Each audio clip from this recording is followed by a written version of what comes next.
ওই যাতনায় চাপে হ্যাঁ নারী মনে করে বাড়াইছি হ্যাঁ ওই ফাঁকি মনে করেন বাচ্চা পরপর পকেট করে ঢুকেও গেছে। কয়বার করে বমি করতেছে আর খালি বসতেছে এক নিয়ে কেবা করবো তো কি করে আনছে আমার জীবন শেষ করবো।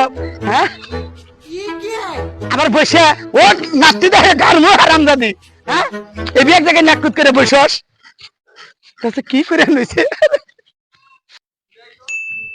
আয় বাড়িতে নিয়ে তোর চাপা ভাঙমাইসকে আরাম দা কামড়ো করছিস কি? হ্যাঁ আমি নাই দিশা পাই না, তুই তো সবকিছু দিশা পাস। তুই যাই না শুনে যাই কামড়ো করলে মুরব্বী মানুষ মানুষের সামনে মুখ দেহার মামি।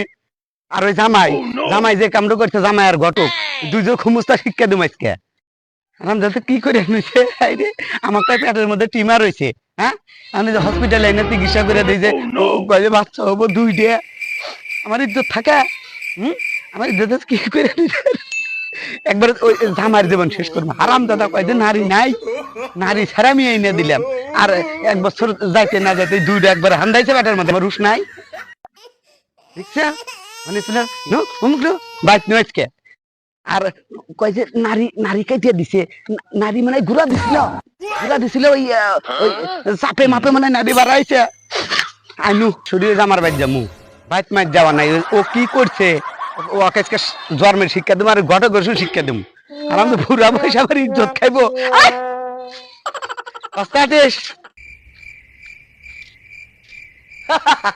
আমি হলো ঘুমালি ঘটক মানে মনে করেন যে বিয়ে দেওয়াই তো আমার কাম, কিন্তু আমার কথা বুঝে না পারো যে আমি তো ওই যে ঘটকনে রয়েছে আর টাকা পয়সা একটু কম হয়ে যায়। ঘটক সাহেব বাবাজি কি অবস্থা? কি হয়েছে কামটা করছেন কি? আমি আবার কি করলাম? ওই যে বারে বারে বমি করা গলার মধ্যে হাত ধুমে খাচ্ছন্নি জানি কোন কাটতে হচ্ছে কি করছে? আপনি আর জামাই দুজন মিলে যে বিয়া করা দিলেন আমাক, কইলেন যে ওই মহিলার বাচ্চা হওয়ার নারী নাই, এক বছর বাহিরে হার নেই, দুটো সালমান ম্যাডামে ঢুকছে।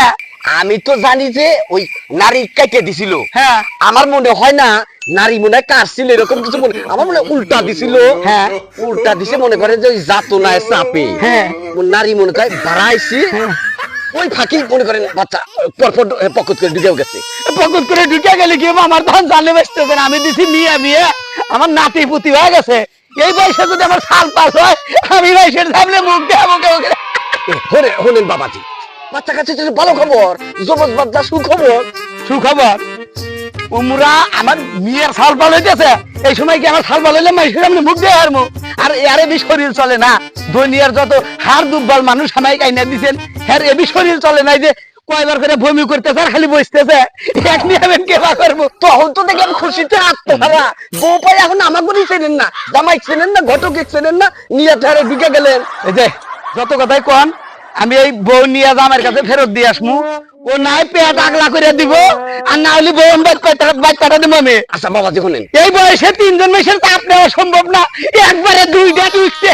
বাবাজি বাবাজি বাবাজি ফারফার করেন না। এখন কথা হইলো কি আপনার জামাই নিয়ে সমস্যা তো। হ্যাঁ জামাইকে আমি বুঝায় কইতেছি চলেন যাই ও খাতে করে নিয়ে চলেন, চেকআপ টেকআপ ঠিক মতো হয়েছে হয়েছে তাহলে চলেন জামাই জামাই বুঝানি ওটো জামাই তাহলে জামাই কাছে বুঝা দিতেছি ফারফার করেন না। ঠিক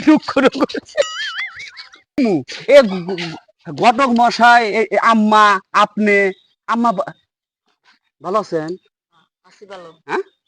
আম্মা ভালো আছেন, আম্মা ভালো আছেন। এ মুখ চা দেখছেও কি আর কি হয়েছে দেখছাও? কি হয়েছে? তাহলে কেবল হসপিটাল খাইলাম 6 মাস হলে তোমার হরি পাই যে আমার পেটের মধ্যে দুঃখ ভাই ফুলে উঠছে, আমার টিমার হয়েছে পেটে। কেবল নিয়ে গেছিলাম সদর হসপিটালে, ওনে যা চেক আপ করে কয় যে 2 ডোজ লাগাবো। জামাই বাবা এই দেখো না আপনাদের কি আসলে কথা আপনারা খুশি কেমন দেখতেছে তোমার নারী কথা তো সবকিছু ঠিকই ছিল। আমার মনে হয় কি নারী কাটছিল না, মনে হয় যে উল্টা দিছিল ওই যাতনায় চাপে চাপে মনে করেন নারী মনে হয় যে ঘুরিয়া গেছে, ঘুরিয়া যা মনে করেন যে সমস্যাটা। আব্বা আমি তো জানি না, আমার বললো ঘটক মশাই কইছে যে মেয়ে নারী কাটা এটা হবো না কোনদিন, আর বাচ্চা কাচ্চা হবো না, আপনি মানে কোনো চিন্তাই নাই। এখন আমি কি করবো কন? যাই হোক আল্লাহ দিছে, আল্লাহর দান আল্লাহ। আমি তো এই কথাই কইলাম, আমি কইলাম তো খুশির খবর, জমজ বাচ্চা মজার ব্যাপার। তোমার খুশির খবর লেগে আমার তো জানে গোলাই না। কে এই বয়সে 3 বলা হান যদি আমার ঘরে 12টা বাঁচবো।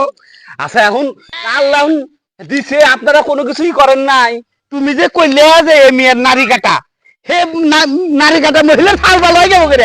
এখন ঘটক সাহেব আমাকে কইছে, আমি ভাবে কইছি আর দেওছে আম্মারও কত সুন্দর আম্মা ছিল, ছোট মানুষ এত খারাপ কি আপনি করছেন ইঠানে মানে এই দেখো হ্যাঁ আমিও সব বুঝি না। এই যে ঘটক আছে তুমিও আসাও, হ্যাঁ এই যে তোমার হরিক তোমার হাতে তুলে দিয়ে গেলাম, হ্যাঁ এইটা খালি নেওয়া বন্ধ করে আমার বাইর যায় না, তাহলে চাপা ভাঙবো হারাম যত করে এটা খালি করে তারপর আমার বাইর পাঠাবি। না না না আচ্ছা আপনারা আপনারা এক কাজ করেন, আমার বাইর যা যে কোনো সিদ্ধান্ত করে এখনই আইসো।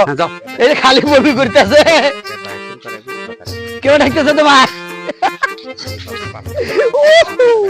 এই যে ঘটক সাপ জেনে তো আব্বার তো কোনো ক্ষতি হয় নাই, ক্ষতি তো না আমারই। আমি মনে করছিলাম শ্বশুরের ব্যাগ সম্পত্তি আমি নিমু।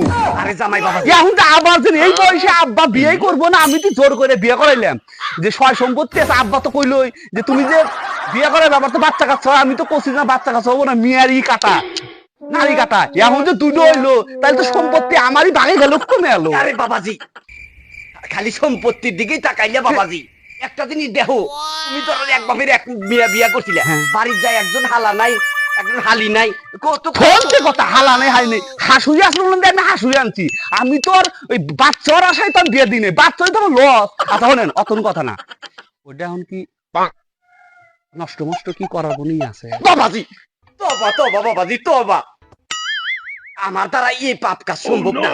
আর এই শিশু বাচ্চা খুন করে হালান এ মহাপাপ, পাপ হবো। তুমি কি জানো বাবাজি? তুমি তো লন্ডনে থাকছো, তুমি তো আর এই বিষয়ে জানো না বাবাজি।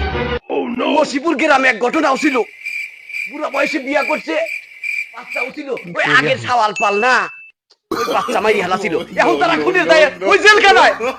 ভাই তাহলে আমার সম্পত্তি দেয় যাই, তাও খুলে দেয় যাবো না, নন বাইর যায় আমার বাইর যায় হসুর যেবা করে বুঝা টুজা মানে বাবাজি এখন মনে কর ডোল টাকা মিষ্টি খাওয়া দেখবো বাবাজি, নাই মিষ্টি খাওয়ার সময় এসে গেছে।